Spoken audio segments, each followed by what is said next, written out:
Hello, guys, it's me again, Mark. Welcome back to another episode of The Balcony Gardener.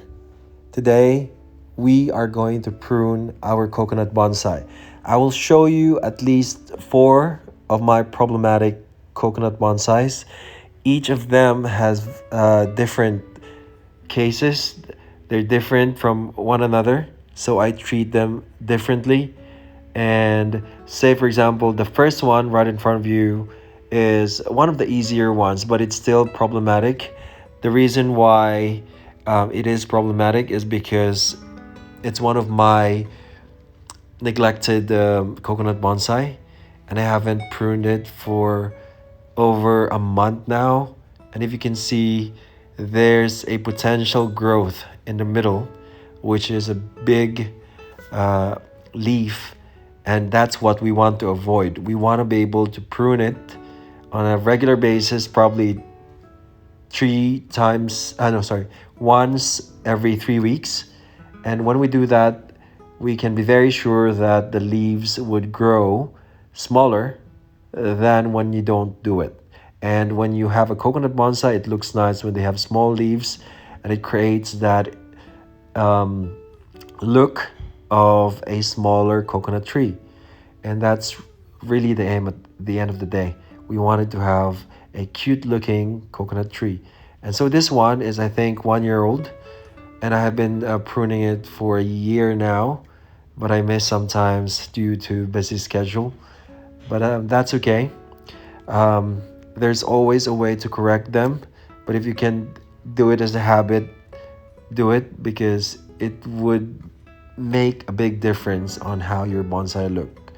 And if you can see the maturity of the branch, it has already uh, it's already more on the mature side of a coconut bonsai.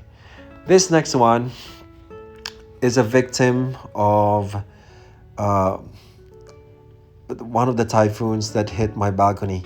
So every time there's a strong wind, as I live next to the ocean, some of my plants would fall over, and the victims would be my coconut bonsai. Some of them, just like this one, has just recovered because it got cut off when the one of my big plants fell over it. And I'm so happy that it didn't die, but it managed to come back, and now um, it's like going back to zero as when I initially did it. But it's okay. It's grown back. It's a little bit fragile in the middle. So what we're gonna do is to be very careful in doing our rose cutting. Just be very careful. What is important is for us to be able to open up the shell that covers the new growth. And when you open that up, um, you sort of like free the new sprout. And when the new sprout opens up, it's good enough. But what we tend to do sometimes is to over prune it, and sometimes we cut off some the middle part of it, and that's what we want to avoid. And also we cause bruises, and we also want to avoid that.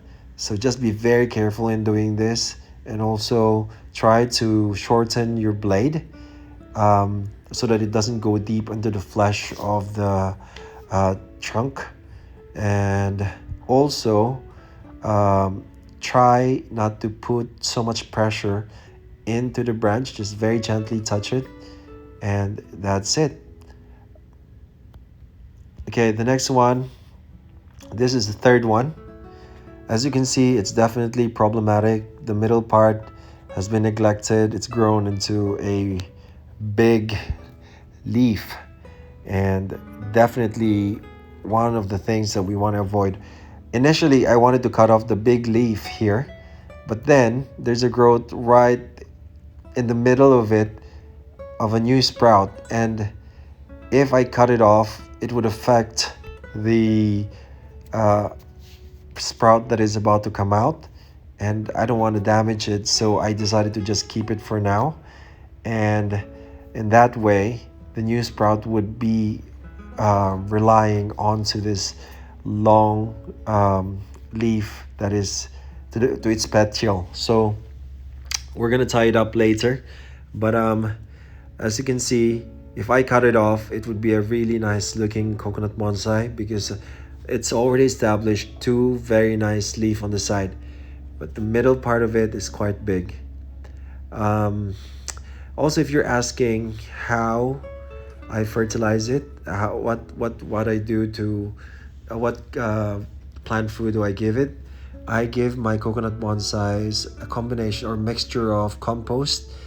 I also give it some powdered eggshell for calcium, and also powdered banana peel, which I've sun dried and blended as for potassium. They need so much food because they are confined in a small container. Um, yeah, so we have to consistently do it once a month. This next one, or probably the last one, is definitely the most fragile one. Also a victim of the typhoon that happened in my balcony, as I live next to the ocean. But it's managed to grow back, and I'm so happy. So far, I've only had one death in my coconut bonsai. The one that died is the most beautiful one, sadly, and one of my oldest coconut bonsais. But that's okay. I have 8 of them still. But this one is very fragile, so I have to be very careful in doing the rose cutting.